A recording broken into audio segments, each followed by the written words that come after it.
ನಾ ಕೇಳಲಾರ್ದಂಗೆ ನಾ ಎಲ್ಲಿ ನಂಗೆ ಹೆಂಗೆ ಆಗಲ್ಲ ಅಂತ ಹೇಳಿ ನಾನು ಅಲ್ರಿ ನೀವ್ ಅಂದ್ರಲ್ಲ ಈಗ ನಾವೆಲ್ಲಾರು ಕೊಟ್ಟರೆ ಏನೇ ಇದ್ರು ಒಗ್ಗಟ್ಟಾಗಿರ್ತೀವಿ ಅಂತ ಹೇಳಿ ಇದಕ್ಕೆ ಯಾಕೆ ಒಗ್ಗಟ್ಟಾಗ್ಲಿ ನೀವು? ಅಲ್ಲ ಈಗ ನಾವು 1.5 ಲಕ್ಷ ಅನ್ನೋಣ ಎಲ್ಲರಿಗೂ ಏನು ಅನ್ಸ್ಬಿಡ್ತು, ದೊಡ್ಡ ಅಮೌಂಟ್ ಅನ್ನೋಣ ಗಾಬರಿ ಆದರು. ಅಲ್ರಿ ಒಂದೊಂದು ಹುಡುಗರಿಗೆ ಅದೇ ತಗೋದಿಲ್ಲ, ಅದು ಗಾಬರಿ ಆಗಲ್ಲ ಪಾಪ ಅವ್ರ ಪಾಲಕರು.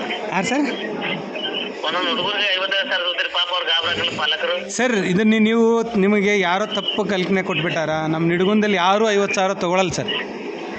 ಹಾ ನೀವು ಇಲ್ಲ ನಾನು ಏನಂತೀನಲ್ಲ, ಇದನ್ನು ಬೇಕಾದ್ರೆ ನಮಗೂ ನಿಮ್ಗೆ ವೈಯಕ್ತಿಕವಾಗಿ ಮಾತಾಡ್ತೀನಿ. ನಮ್ಮಲ್ಲಿ ನಿಡಗುಂದಲ್ಲಿ ಯಾರು 50,000 ತೊಗೋತಾರೆ ಅಂದರೆ ನೀವು ಏನು ಹೇಳ್ತೀರ ಮಾಡಿಸ್ತೀವಿ, ಬೇಕಾದ ಸ್ಕೂಲ್ ಇರಲಿ. ಹಾಂ, ಯಾಕಂದ್ರೆ ನಮ್ಮಲ್ಲಿ ಇಲ್ಲ ನನಗೆ ಕಾನ್ಫಿಡೆನ್ಸ್ ಐತೆ. ಹಾಂ, ಯಾಕಂದ್ರೆ ಇದು ಬಿಜಾಪುರ ಸಿಟಿಯಲ್ಲಿ ಸರ್ ಯಾರೂ ಕೊಡಲ್ಲ. 15,000 10,000 ಕೊಡೋಕ್ಕೆ ಒದ್ದಾಡ್ತಾರೆ ಸರ್ ಇಲ್ಲಿ. ನಿಮ್ದು ಹಾಸ್ಟೆಲ್ ಐತಲ್ರಿ? ನಮ್ದು ಹಾಸ್ಟೆಲ್ ಇಲ್ಲ ಸರ್. ಹಾ ಇಲ್ರಿ, ವಸತಿ ಇಲ್ಲ. ವಸತಿ ಯಾರ್ದು ಇಲ್ಲ ಸರ್ ಇಲ್ಲಿ. ಎಲ್ಲರೂ ಡೇ ಸ್ಕಾಲರ್ ಸ್ಕೂಲ್ಗಳು ಎಲ್ಲರದು. ಎಲ್ಲರೂ ಡೇ ಸ್ಕಾಲರ್, ಯಾರ ಬಲ್ಲೂ ಹಾಸ್ಟೆಲ್ ಇಲ್ಲ ಇಲ್ಲಿ. ಎಲ್ಲರೂ ಬೆಳಗ್ಗೆ ಬರ್ತಾರೆ, 4:00 ಬಿಡೋರೆ. ನಮ್ಮಲ್ಲಿ ಹಾಸ್ಟೆಲ್ ಫೆಸಿಲಿಟಿ ಯಾವ ಸ್ಕೂಲ್ನಾಗೂ ಇಲ್ಲ ಸರ್. ಹಾಂ,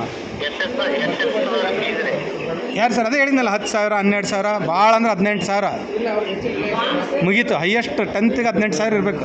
ಅದಕ್ಕಿಂತ 2,000 ಹೆಚ್ಚು ಕಡಿಮೆ ಅಂದರೆ 20,000 ಅಂದರೆ ಮುಗಿದೋಯ್ತು. ಹಾಂ, ಇದ್ರ ಮೇಲೆ ನಮ್ಮಲ್ಲಿ ಯಾರ ಬಲ್ಲೂ ಸಾಲಿದಿರಿ ಈ ಇರೋದೇ ಕೊಡೋಂಗಿಲ್ಲ. 50,000 ಯಾರು ಕೊಡ್ತಾರೆ ಸರ್ ಇಲ್ಲಿ?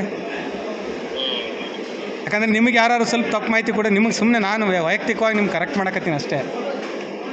ಹಾಂ, ಯಾರ ಬಲ್ಲೂ ಹಾಸ್ಟೆಲ್ ಇಲ್ಲ.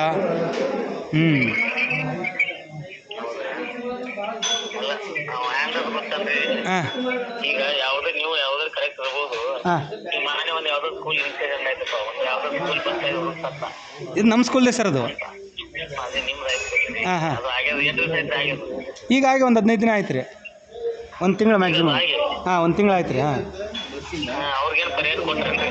ಇಲ್ಲ, ಅವೆಲ್ಲ ಮಾಡಿಸಿ RTO ಅವ್ರು ಬಂದರು, ಎಲ್ಲ ಮಾಡ್ಕೊಂಡ್ರು. ಅವ್ರವ್ರು ತೊಗೊಂಡೋದ್ರು, ಎಲ್ಲ ಕ್ಲಿಯರ್ ಆಯ್ತದೆಲ್ಲ. ಇನ್ಶೂರೆನ್ಸ್ ಇತ್ತು, ಎಲ್ಲ ಇತ್ತು, ಅವ್ರು ಮಾಡ್ಕೊಂಡು ಹೋದ್ರು, ಎಲ್ಲ ಕ್ಲಿಯರ್ ಆಯ್ತದು. RTO ಅವ್ರ ಪಿಚ್ಚ ಬಂದಿದ್ರು, ಎಲ್ಲ ನಮ್ಮ ಪಕ್ಕ ಡಾಕ್ಯುಮೆಂಟ್ ಇದ್ದು ಮುಗಿಸಿದ್ವು ಅದನ್ನೆಲ್ಲರ ಸಾಲ. ಅವತ್ತಾದರೂ ಎಲ್ಲ ಸಾಲಿಯವರು ಸೇರಿದ್ರು ಸರ್. ನಮ್ಮ ಸಾಲಿದೆ ಆದ್ರೂ ಎಲ್ಲ ಸಾಲಿಯವ್ರು ನಿಂತು ಅವ್ರಿಗೇನು ಮಾನವೀಯ ದೃಷ್ಟಿಯಿಂದ ಏನು ಮಾಡಿಸ್ಕೊಟ್ಟು ಅಂತ್ಯಕ್ರಿಯೆ ಮಾಡಿಸಿ ಅವ್ರಿಗೆ ಕೇಸ್ ಹಾಕೊಂಡು ಕೊಡ್ರಿ, ನಿಮ್ಗೆ ಸಪೋರ್ಟ್ ಮಾಡ್ತೀವಿ ಅಂತ ಹೇಳಿದ್ರು. ಇಲ್ಲ, ಅವೆಲ್ಲ ಮಾಡ್ಕೊಂಡ್ವಿ ಸರ್. ಅವ್ರು ಏನಾದ್ರು ಹಿರಿಯರಲ್ಲಿ ಮಾತಾಡಿದ್ರು ಮಾಡಿಸ್ಕೊಟ್ಟು ಕೇಸಿಗೆ ನಾವು ಸಪೋರ್ಟ್ ಮಾಡ್ತೀವಿ ಅಂತ ಹೇಳಿ ಕಳಿಸಿವಿ. ಇಲ್ಲ, ಅದು ಏನು ಹಿರಿಯರು ಹೇಳಿದ್ರೆ ಅದಕ್ಕೆ ಮಾಡಿಸ್ಕೊಂಡ್ರು ಸರ್. ಅವ್ರವ್ರೆ ಹಿರಿಯರೇ ಮುಗಿಸ್ಕೊಂಡ್ರು. ಅವ್ರಿಗೆ ಕೇಸ್ ಒಂದು ಸಪೋರ್ಟ್ ಮಾಡ್ರಪ್ಪ ಅಂದ್ರೆ ಸಪೋರ್ಟ್ ಮಾಡಿದ್ವಿ ಸರ್. ಅದಕ್ಕೆ ಕೇಸ್ ನಡೆಯೋಕ್ಕೆ ಮಾಡ್ತೀರಿ ಅಂದಾರೆ ಸರ್. ಮಾಡಿರಿ ಅಂತ ಹೇಳಿವಿ. ಇನ್ಶೂರೆನ್ಸ್ ತೊಗೊಳ್ರಿ ಅಂತಲೇ ಹೇಳಿವಿ. ಹಾಂ ಹಾಂ ಹಾಂ, ಅದು ಇಲ್ಲ, ಅದು ಏನು ಹಿರಿಯರು ಮುಗಿಸಿದ್ರೆ ಅದು ಮಾತಾಡಿವಿ, ಅದು ಮಾಡಿಸ್ಕೊಟ್ಟಿವಿ ಅವರಿಗೆ. ಅಂದರೆ ನಿಮಗೆ ಸ್ವಲ್ಪ ಯಾರೋ ತಪ್ಪು ಅಭಿಪ್ರಾಯ ಕೊಟ್ಟಿದ್ದರೆ ನಿಮ್ಗೆ ಸರಿ ಇರಲಿ. ನಾನು ಜಸ್ಟ್ ನಿಮ್ಮ ಇನ್ಫಾರ್ಮೇಷನ್ ಹೇಳಿದೆ ನಾನು. ಹಾಂ ಹಾಂ ಹಾಂ ಹಾಂ ಹಾಂ ಹಾಂ ಹಾಂ ಹಾಂ, ಯಾರು 100% ಯಾರು ಕರೆಕ್ಟ್ ಇರಲ್ಲ.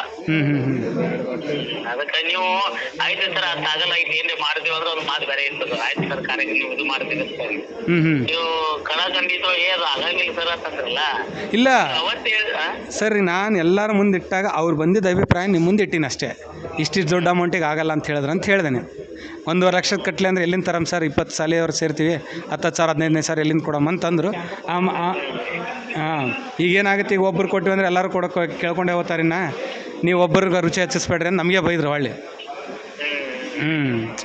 ಈಗ ನಾವು ಪಬ್ಲಿಕ್ನಾಗ ಇರ್ತೀವಿ ಅಂದಾಗ ಒಬ್ಬರು ರುಚಿ ಕೊಟ್ಟು ಅಂದರೆ ಎಲ್ಲರಿಗೂ ಹತ್ತಾರೆ ಸರ್.